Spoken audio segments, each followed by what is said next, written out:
thinking about the lies of Satan, especially to the young people. ప్రత్యేకంగా యవనస్తులతో సాతాను చెప్పే అబద్ధాల గురించి ఆలోచిస్తున్నప్పుడు We can look into two, biggest lies of Satan to young people. మరి అపవాది సాతాండు యవనస్తులకు చెప్పే అబద్ధాలు రెండు అతిపెద్ద అబద్ధాలు.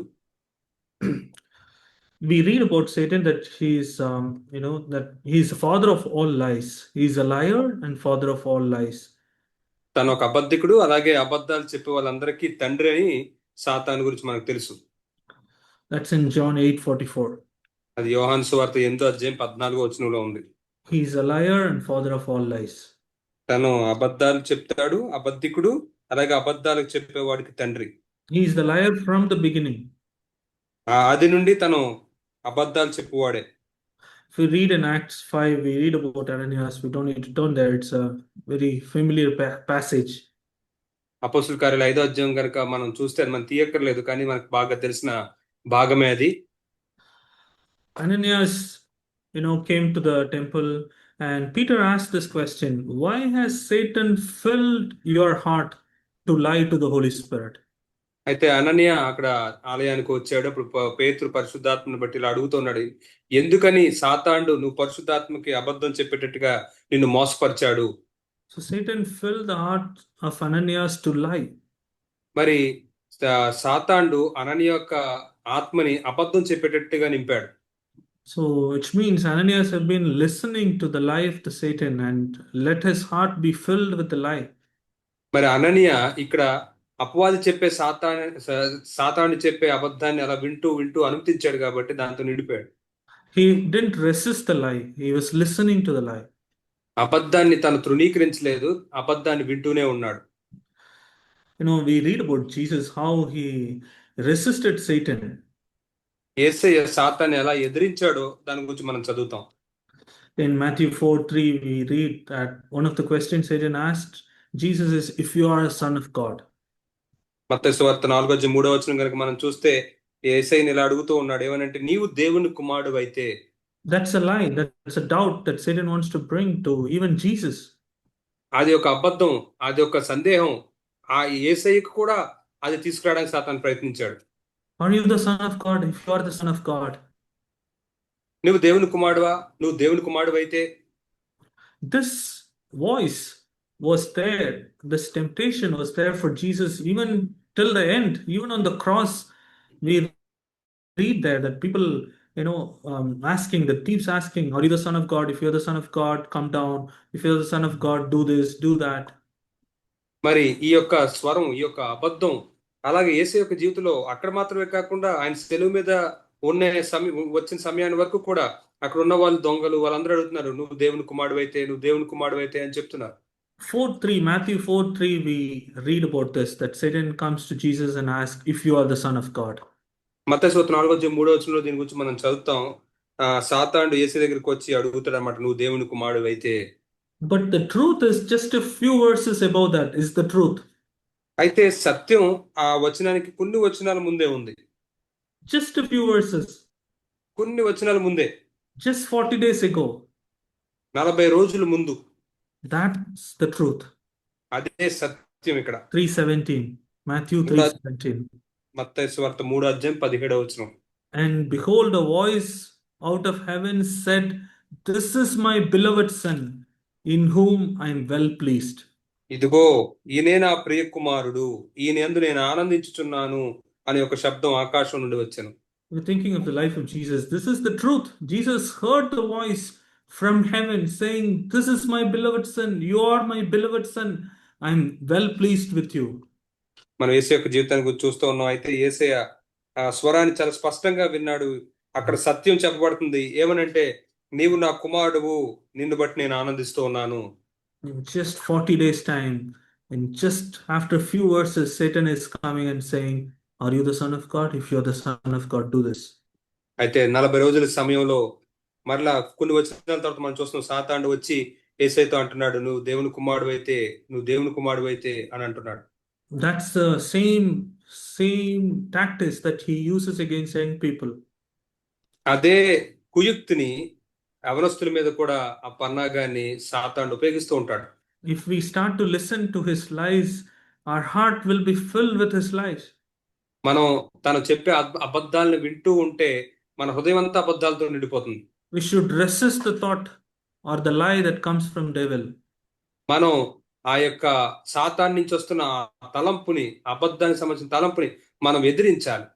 Perhaps Ananias was not careful to know that this is a lie. I am listening to a lie. I am letting my heart to be filled with a lie. మరి అననీయ అక్కడ చాలా జాగ్రత్తగా లేడని మనకు తెలుస్తుంది. నేను అపవాది దగ్గర నుంచి వస్తున్న అబద్ధాన్ని వింటున్నాను, నా హృదయాన్ని దాంతో నింపుకుంటున్నాను అని తను మెలకుగా లేడు. Instead of resisting, he was sort of, having a fellowship with Satan and listening into the lie. Yeah, tell me more about this. Yes, I want to listen more. అయితే తను సాతాను చెప్పే అబద్ధాన్ని తృణీకరించడానికి బదులు దాన్ని వింటూ ఇంకా వింటూ చెప్పు ఇంకా చెప్పు అంటూ వింటూనే ఉన్నాడు. Satan filled his heart to lie. అయితే తను అబద్ధాన్ని చెప్పేటట్లుగా సాతాను తన హృదయాన్ని నింపేశాడు. To lie to the Holy Spirit. పరిశుద్ధాత్మకి అబద్ధం చెప్పేటట్లుగా. We can look into two lies that Satan tells young people. యవనస్తులకి సాతాను చెప్పే రెండు అబద్ధాలను మనం చూద్దాం. I've seen it in my own life. అది నా యొక్క సొంత జీవితంలో నేను చూశాను. And I've given in at times to the lies of the devil. కొన్ని సమయాల్లో అపవాది యొక్క అబద్ధాలకు కూడా నేను లొంగిపోయాను. This is the first lie during the temptation, before sin. పాపం రాకముందు, శోధనకి ముందు. When I'm being tempted to do something against my conscience, to do a sin which I know is wrong. మరి నా మనస్సాక్షి వ్యతిరేకంగా ఏదైనా చేసే ముందు, ఒక తప్పు నేను చేసే ముందు, ఒక పాపం చేసే ముందు, the lie of the devil is, it's okay, one more time, one last time. అయితే అపవాది నుంచి వచ్చే అబద్ధం ఏంటంటే, పర్వాలేదు, ఇంకొకసారి, ఇదే చివరిసారి అని చెప్తూ ఉంటాడు. Don't worry, God will forgive you. బాధపడద్దు, దేవుడు నిన్ను క్షమిస్తాడు. Oh, he is a merciful God, you can go to him and he will forgive you. ఆయన ఎంతో కనికరం గల దేవుడు, నువ్వు ఆయన దగ్గరికి వెళ్ళొచ్చు, ఆయన నిన్ను క్షమిస్తాడు. One more time, just one last time. ఇంకొకసారే. Brothers and sisters, young brothers and sisters, do we hear that lie? యవ్వన సహోదరులారా, మనం ఆ అబద్ధాన్ని వింటున్నామా? We need to resist that voice.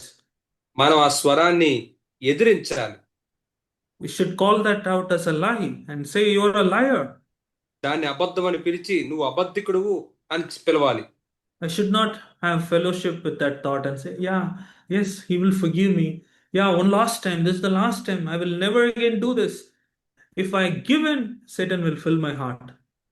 కాబట్టి పర్వాలేదు, ఇది చివరిసారి, దేవుడు నన్ను క్షమిస్తాడు అని చెప్పి నేను లొంగిపోయినట్లయితే తను నా హృదయాన్ని నింపేస్తాడు. The result would be sin. దాని ఫలితం పాపమే. I need to resist. మనం దాన్ని ఎదిరించాలి.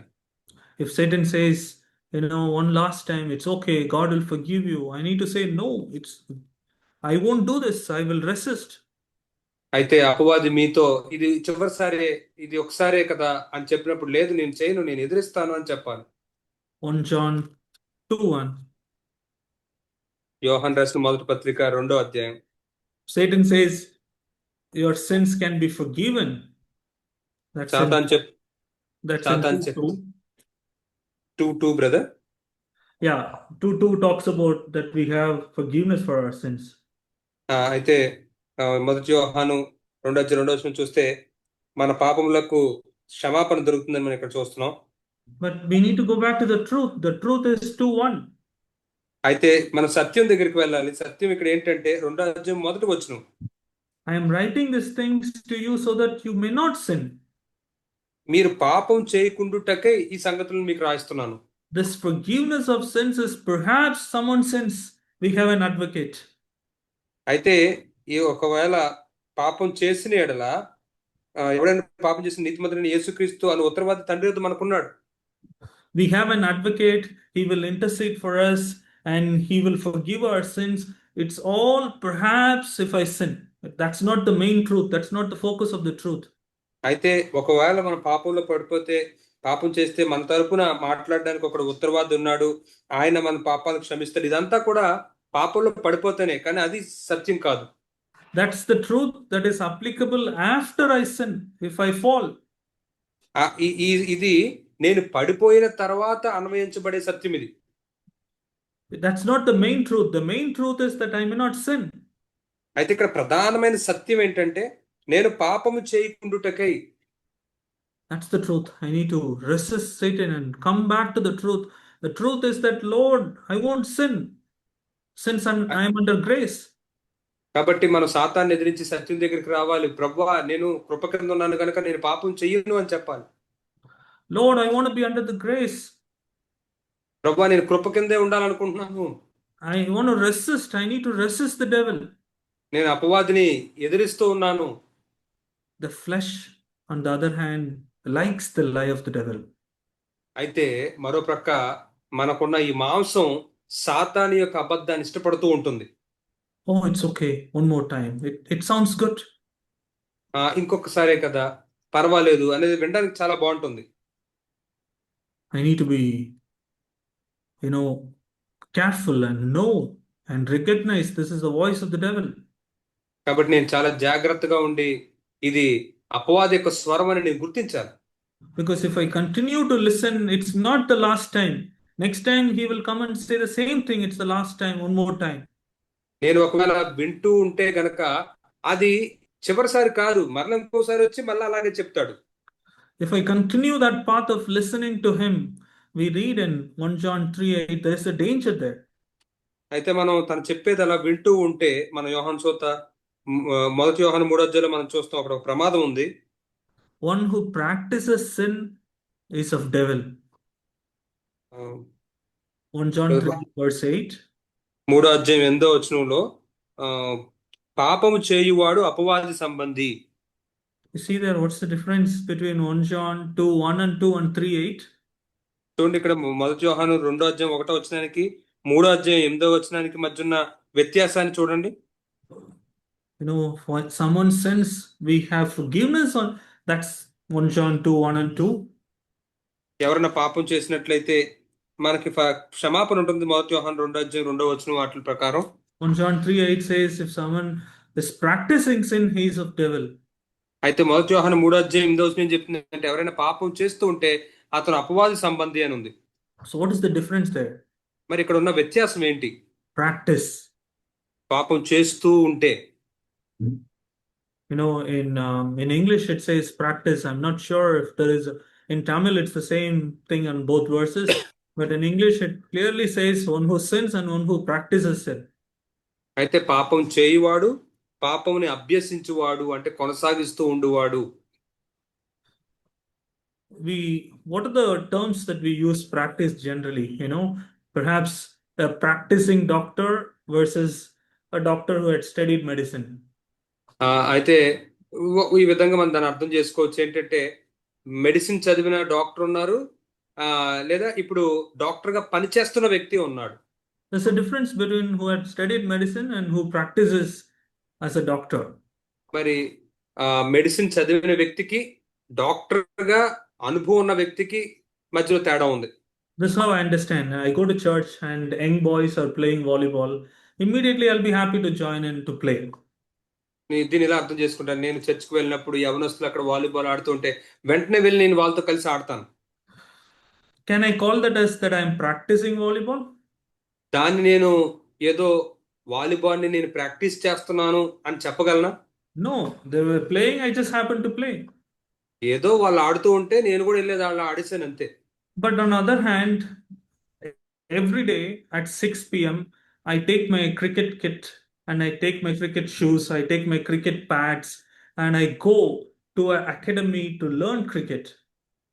అలా కాకుండా ప్రతిరోజు సాయంత్రం 6కి నా క్రికెట్ కిట్ తీసుకుని, క్రికెట్ బ్యాట్ తీసుకుని, ప్యాడ్స్ తీసుకుని నేను అక్కడ అకాడమిక్ వెళ్తున్నాను అనుకోండి, అది ప్రాక్టీస్. అది We will call that as practice.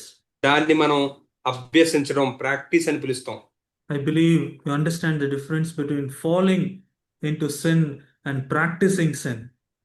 మరి పాపంలో పడిపోవడానికి, పాపాన్ని చేస్తూ ఉండడానికి, దాన్ని అభ్యసిస్తూ ప్రాక్టీస్ చేస్తూ ఉండడానికి మధ్యలో తేడా మీకు అర్థమైంది అనుకుంటున్నాను. Young brother and sister, if you have pre-planned, if you have made up your mind that I'm gonna do this on this time when nobody is around, nobody is around, I will open this and do this, do that, and you made up your mind, you scheduled, you set aside time, and you go and execute. That is practicing sin. కాబట్టి ఎవరైనా సహోదరి సహోదరులారా, మీరు కనుక ఒక time పెట్టుకుని అప్పుడు ఎవరో ఉండరు, వాళ్ళు అందరూ వెళ్ళిపోతారు, నేను రహస్యంగా దీన్ని చూసుకోవచ్చు లేకపోతే చెయ్యొచ్చు అని మీరు దాన్ని కనుక ప్లాన్ చేసుకుంటూ ఉంటే దాన్ని పాపాన్ని అభ్యసించడం, ప్రాక్టీస్ చేయడం అంటారు. He is of devil. అటువంటి వాడు అపవాది సంబంధి. Because over the years, devil has filled his heart to lie, to practice sin. ఎందుకంటే ఈ అన్ని సంవత్సరాల్లో కూడా అపవాది చెప్పిన అబద్ధాన్ని ఇతను నమ్మేటట్టు చేసి పాపాన్ని అభ్యసించేటట్టు చేశాడు. Let's be sensitive to recognize that this is a lie of the devil. ఇది అపవాది యొక్క అబద్ధం అని గుర్తించే సున్నితత్వం మనం కలిగి ఉండాలి. Another lie, the second biggest lie of the devil is this. అపవాది యొక్క రెండవ అతిపెద్ద అబద్ధం ఇది కోటి. Immediately after I fall into sin or do a sin, నేను పాపంలో పడిపోయిన వెంటనే, పాపం చేసినప్పుడు, he just turns the whole story around now. ఇప్పుడు కథ అంతా మార్చేస్తాడు. He's lying, saying, with which face are you going to meet Jesus for forgiveness? మరి ఏ అబద్ధం చెప్తాడంటే, ఏ మొహం పెట్టుకుని నువ్వు వెళ్ళి ప్రభువైన యేసుక్రీస్తుని చూస్తావు? You have done it again. నువ్వు మరలా చేసేసావు. You have no hope. నీకు ఇంకా నిరీక్షణే లేదు. The wages of sin is death. ఎందుకంటే పాపానికి జీతం మరణం. Is it all truth? ఇదంతా సత్యమే. Yes, it's the word of God. The wages of sin is death. అవును, దేవుని వాక్యమే, పాపం యొక్క జీతం మరణమే. But he's master at using the right, perhaps the word of God at the wrong time. అయితే దేవుని యొక్క వాక్యాన్ని వాడాల్సిన సమయంలో కాకుండా తప్పుడు సమయంలో వాడేటట్టుగా చేసే విషయంలో తాను చాలా నైపుణ్యం కలిగినాడు అపవాది. And I listen to his lie and sit with condemnation. తను చెప్పే అబద్ధాన్ని విని నేను అలా అపరాధ భావంలో కూర్చుని ఉంటే, Oh, I failed again. మరలా పడిపోయాను నేను. Oh, I did the same thing again. మరలా అదే పని చేశాను. How can I now go to the Lord? ఇప్పుడు ప్రభు దగ్గరికి నేను ఎలా వెళ్ళగలను? How can I get his forgiveness? ఆయన క్షమాపణ నేను ఎలా పొందుకోగలను? That's precisely what he wants us to do. Sit with condemnation and not go back to the Lord. మనం ఆ విధంగా అపరాధ భావంలో కూర్చుని ప్రభు దగ్గరికి వెళ్ళకూడదు అనేదే ఖచ్చితంగా తను కోరుకునేది అపవాది. The lie of the devil. అపవాది యొక్క అబద్ధం. We should know that it's a lie of the devil. అది అపవాది యొక్క అబద్ధం అని కూడా మనం తెలుసుకుని ఉండాలి. Why should I sin more or disobey God more by not going back to him? నేను ఆయన దగ్గరికి మరలా తిరిగి వెళ్లకుండా ఇంకా ఎందుకు ఎక్కువ పాపం చేయాలి, ఇంకా ఎందుకు నేను ఇంకా ఎక్కువ అవిధేయత చూపించాలి అని ఆలోచించకుండా చేస్తాడు. Think of this. దీని గురించి ఆలోచించండి ఒకసారి. Sin is disobedience to God. పాపం అంటే దేవునికి అవిధేయత చూపించడం. By sinning, I disobeyed God. పాపం చేయడం ద్వారా నేను దేవునికి అవిధేయత చూపించాను. By not going back to him, I disobey him more. ఇప్పుడు తిరిగి మరలా నేను ఆయన దగ్గరికి వెళ్ళకపోవడం ద్వారా ఇంకా ఎక్కువ అవిధేయత చూపిస్తున్నాను. Why should I disobey him more by not going back to him? ఎందుకు మరలా నేను ఆయన దగ్గరికి తిరిగి వెళ్లకుండా ఇంకా ఎక్కువ అవిధేయత చూపిస్తూ ఉన్నాను? Immediately I should run to him and say, Lord, I'm sorry. I failed. Please forgive me. వెంటనే నేను ఆయన దగ్గరికి పరిగెత్తుకుని వెళ్ళిపోయి, ప్రభువా నన్ను క్షమించు ప్రభువా, నేను మరలా ఓడిపోయాను. There is no place for condemnation. మరి అపరాధ భావానికి, శిక్షా విధికి స్థానమే లేదు. But there is a place for godly sorrow. అయితే దైవ చిత్తానుసారమైన దుఃఖానికి మాత్రం స్థానం ఉంది అక్కడ. We need to repent. మనం పశ్చాత్తాపడాలి. The question, we may not answer, but just think of this question. Is repentance an action or is repentance a result of another action? మారు మనసు అంటే పశ్చాత్తాపం అనేది ఒక క్రియ, లేకపోతే ఇది ఇంకొక క్రియకు సంబంధించిన ఫలితమా ఈ పశ్చాత్తాపం అనేది? Many of us will think repentance is an action. చాలా మంది మనలో ఏమనుకుంటాం అంటే పశ్చాత్తాపడడం అనేది ఒక క్రియ, చేయాల్సిన క్రియ అనుకుంటాం. Yes, that's true, but this verse 2 Corinthians 7:10 అయితే tells 2 కొరింథీయులకు 7:10 gives a different light on this. దీని మీద ఇంకొక ప్రత్యేకమైన వెలుగును మనకిస్తుంది. For the sorrow that is according to the will of God produces a repentance without regret. దైవ చిత్తానుసారమైన దుఃఖము రక్షణార్థమైన మారు మనసును కలుగు చేస్తుంది. See, something is producing repentance. చూడండి, ఇక్కడ ఏదో మారు మనసును కలుగు చేస్తుంది. Repentance is a result of another action. ఇక్కడ ఈ మారు మనసు అనేది ఇంకొక చర్య యొక్క ఫలితంగా ఉంది. What is that action? అక్కడ ఆ ఇంకొక చర్య ఏంటి? Godly sorrow. దైవ చిత్తానుసారమైన దుఃఖం. There is no place for condemnation or regret, but there is a place for godly sorrow. కాబట్టి అపరాధ భావం శిక్షా విధికి ఏ స్థానం లేదు, కానీ దైవ చిత్తానుసారమైన దుఃఖానికి మాత్రం స్థానం ఉంది. That godly sorrow is with God. ఈ దైవ చిత్తానుసారమైన దుఃఖం దేవునితో ఉంటుంది. It's not way away from God, it's with God. అది దేవునికి దూరంగా ఉండి చేసేది కాదు, దేవునితో ఉండి చేసేది. I come back to him. ఆయన దగ్గరికి మరలా తిరిగి రండి. And I say, Lord, I'm sorry. చెప్పండి, ప్రభువా నన్ను క్షమించు. I have this sorrow. ఈ దుఃఖము నాలో ఉంది. Sorrow according to the will of God. దైవ చిత్తానుసారమైన దుఃఖము. Sorrow that I'm wasting his blood again. ఆయన రక్తాన్ని మరలా నేను వృధా చేస్తున్నాననే దుఃఖము. Sorrow that I sinned again. మరలా పాపం చేశాననే దుఃఖము. That godly sorrow will produce repentance. అటువంటి దైవానుసారమైన దుఃఖము మారు మనసును కలుగ చేస్తుంది. So this voice which tells us you can't go back to God, it's a lie. I need to be sensitive to that. కాబట్టి నువ్వు దేవుని దగ్గరికి తిరిగి వెళ్ళలేవు అని చెప్పి స్వరాన్ని మనం చాలా సున్నితంగా కనిపెట్టి దాన్ని తృణీకరించాలి. I need to resist that voice. ఆ స్వరాన్ని నేను ఎదిరించాలి. I run back to God with the godly sorrow. దైవ చిత్తానుసారమైన దుఃఖముతో మనం ప్రభు దగ్గరికి మరలా తిరిగి వచ్చేయాలి. And when I go and meet him and say, Lord, if you have to punish me, do whatever it pleases you to do, Lord. I repent. మనం ఒకవేళ ఆయన దగ్గర తిరిగి వచ్చినప్పుడు మనం చెప్పాలి, ప్రభువా నువ్వు ఒకవేళ దీని గురించి నన్ను శిక్షించినప్పుడు శిక్షించి ప్రభువా నేను మారు మనసు చెందుతున్నాను. And I have a real godly sorrow before him. అప్పుడు నిజమైన దైవ చిత్తానుసారమైన దుఃఖాన్ని ఆయన ఎదుటి నేను కలిగి ఉంటాను. That sorrow will produce repentance. ఆ యొక్క దుఃఖము మారు మనసును కలుగు చేస్తుంది. And that will lead me to salvation from that particular area. ఆ పలానా విషయంలో నన్ను అది రక్షణలోనికి నడిపిస్తుంది.